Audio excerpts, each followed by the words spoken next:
to recognize the Executive Director of the Federation of Kenya Employers, Sister Jacqueline Mugo, accompanied by her able president of the organization. Other principal secretaries present, ambassadors and high commissioners, managing trustee of our National Social Security Fund, Brother David Koros, the acting Director General of the Industrial Training Authority, nowadays is known as NITA, National Industrial Training Authority, Sister Teresa Wasike. Other dignitaries present, members of the Executive Board of KOTU, members of our Secretariat, our brothers led by Brother Eid Marcel from Cairo, Egypt, who leads the giant Egyptian Trade Union Federation, who are here with us. You are most welcome. Your Excellency, first and foremost, as I said, I will be very brief. I want to take this opportunity to thank you. We can't take it for granted. You were with us here last year. And since you were elected as our president, you have respected your position as a worker number one. And you have been with us all the time that workers have assembled here. You have shared this International Labor Day with us. Your Excellency, we are celebrating also our 60th anniversary. We have been around for 60 years. And in these 60 years, Your Excellency, I have been around as the leader of labor movement in this country for 24 years. And recently, Your Excellency, when we were with you in Nyanza, I did mention that you are my last president for me to serve. I have served all presidents of the Republic of Kenya. And I also assured shop stewards recently that as you see me here, I'm contemplating to exit. But then, because we have democracy, and there are people who are watching what we are doing, whether we are responsive to workers' needs or not, a section of my executive board met and gave another resolution, and they are confident in me. But I want to assure them, as much as we have heard our song, which says our solidarity is forever, we call ourselves brothers and sisters. This does not mean that as we enter into the new year, that it will be only ATWOLI who can be able to lead labor movement. Our organization is democratic. We are free and independent. And among our affiliates, 42 of them, they know your capabilities, those who are affiliates, your abilities to articulate issues concerning working men here and across the globe, and they will make a decision. And we will respect their decision. Your Excellency, our this year's theme is self-reliance in production is the key to economic growth. Your Excellency, unless we are in producing, unless we are in manufacturing, unless we are attracting foreign exchange, our economy can hardly grow. But if we produce and we support you towards that direction, we will be in a position to power economic growth and create more employment for our young men and women. Your Excellency, as Kenyan workers, we remain alive to the fact that global political trends largely affect market dynamics and the prospects for growth and employment creation. Some of the problems that face us are not only unique to us here, but some are global. But if we are together with you, Your Excellency, if we work hard, if we produce more, we can overcome all these global economic challenges. Without a doubt, the election of Donald Trump as the 47th President of the United States of America and his consequent policies that are focused on building and manufacturing capabilities of the U.S. through self-reliance and imposition of tariffs call for all of us to relook and to rethink twice how we can be free and independent economically. Your Excellency, this year's Labor Day celebration is a special one because Kenyan workers will be marking 60th years of anniversary, as I have said. And we have made a remarkable achievement. Wewe mwenyewe umeona wafanyikazi wakipita hapa mbele yako. Umeona zile vitu wanafanya viwandani. Umeona kazi zao. Umeona commitment yao. Na wewe ndio mlinzi wao. You are the chair of our industrial relations practice in this country.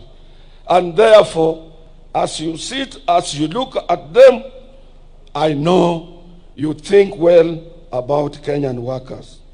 Indeed, as I said, we will support you towards any route you take in enhancing and protecting workers' rights in this country as a champion of social justice, number one.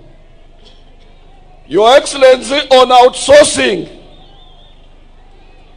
Your Excellency, one of the biggest problems that your government faces in meeting its revenue collection target is outsourcing of labor that has become a very common among the Kenyan employers. As Kenyan workers, we appeal to your government to institute action that will ensure that workers are covered by collective bargaining agreements as it is practiced world over. And the outsourced people have an opportunity to contribute to our revenue through statutory deductions as other permanent employees. Your Excellency, we can also foster self-reliance in production, particularly in key sectors like agriculture, manufacturing, and also supporting micro, small, and medium enterprises. As I said, Your Excellency, I don't want to take a lot of your time. Kwa ajili sijui umetubebea nini. Naweza ongea sana na urudi na ile kitu umebebea wa Kenya. Your Excellency, you have seen the textile industry here. It is our wish that we support our textile industry. Because when we were growing, we had Kikomi, we have Raymond, we have Rivertex, we had Thika, textile milling machines, we had everywhere in Kenya, we were producing textile materials. We need to go back there, Your Excellency, and we will support you to increase employment. Lastly, or third to last, I want to take this opportunity to thank you. You went to China, and we in Central Organization of Trade Unions, we work closely with all Chinese Federation of Trade Unions. And Chinese, Your Excellency, most of them are genuine and they support Africa genuinely. But since our policy, foreign policy and our Kenya's policies of a non-alignment, we work with every nation. But I want to thank you for your trip to China. We will be able to realize more, particularly the agreement you signed to address the dual carriageway from Nairobi towards Western Kenya, and also to extend SGR. SGR is one of the important routes that will alleviate transport problems facing Kenyans. The other area I want to mention, President, that I cannot sit down without mentioning this. This is an area of patriotism. This one I will talk, and I will talk as a patriotic Kenyan until I go to the grave. I'm appealing to Kenyans, Your Excellency. We must love this country. We have no any other country. If this country went down to dogs, we have no any exit route. Kenyans are watching their television. They should look what is happening in Bukavu, in what is happening in Goma. Pali mtu anatoka na watoto na kondoo, wanafika kwa njia wana abandon kondoo, anarudi kwa watoto yake na wajafika pahali wanaenda. This is not the route we want to take. But Your Excellency, one day you Kenyans will remember me. If we don't regulate social media, if we don't, in China where you have been, it is regulated. With a population of about 1.4 billion people. In Dubai, it is regulated. In UK, it is regulated. In US, it is regulated. Kenya cannot be free for all. Kenya can't. You see, that is the patriotism that we must follow. Your Excellency, I want to appeal to you also to apply reforms in public institutions like posts, those postal cooperation, to make sure that it is effective. Because if you look at Amazon, which does the same job in the US, it does very well. We want to make sure that that one is handled well. We support also, Your Excellency, the issue of leasing our sugar industries. They must not remain moribund. They must be seen producing sugar for our own for our own consumption and export for purposes of creating employment. We must support you so that we can be able to create employment. Lastly, Your Excellency, I want to appeal to you. This city belongs to all of us, and this city must reflect other cities of the world. This city must reflect Accra, Ghana. This city must reflect Abuja in Nigeria. This city must reflect Kigali in Rwanda. This city must reflect Abidjan in Ivory Coast.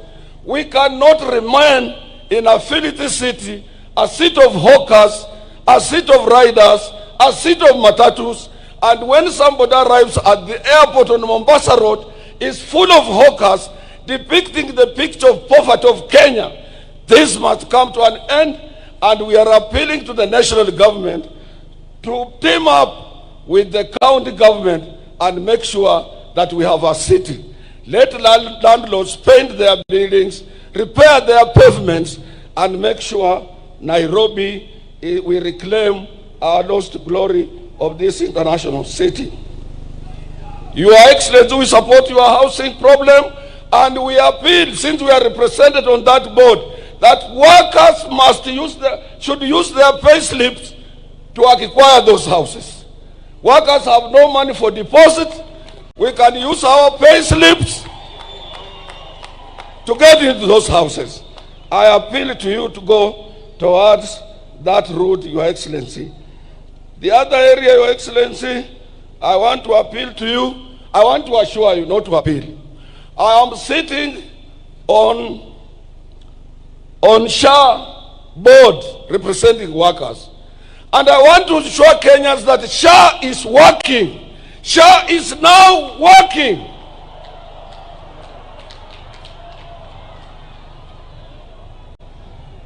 Lastly, Your Excellency, I want to support the managing trustee, Chorus of NSSF. He has done a commendable job. He has done very well. And as I'm talking, since we implemented the new act, NSSF has realized 220 billion for Kenyans, and we must rally behind the managing trustee of the NSSF. Lastly, Your Excellency, we have a problem. You saw workers here with placards saying, let us carry out ratification on ILO Convention number 189 to protect our domestic workers. Let us ratify harassment and violence at workplace. These two conventions have been ratified world over. Two conventions have been ratified world over. And Your Excellency, you need to talk also to the Federation of Kenya Employers. You are our person. Let them give us support in this direction. Your Excellency, you need also to talk to the Federation of Kenya Employers.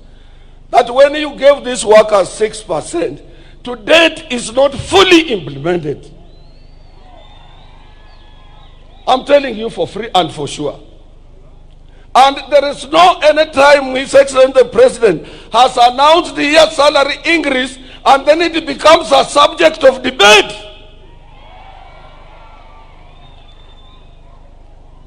And when it comes to ILO convention, it will be your government that will be accused at the International Labour Organization. It will not be KOTU, it will not be the Federation of Kenya Employers. So anybody frustrating the ratification of ILO 189 and Convention 190 is frustrating the percent you gave us to be fully implemented. He's not frustrating workers, but he's frustrating the government.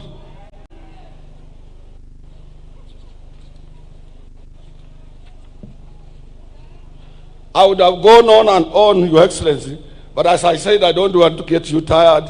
Issues of social media address issues that are afflicting these workers.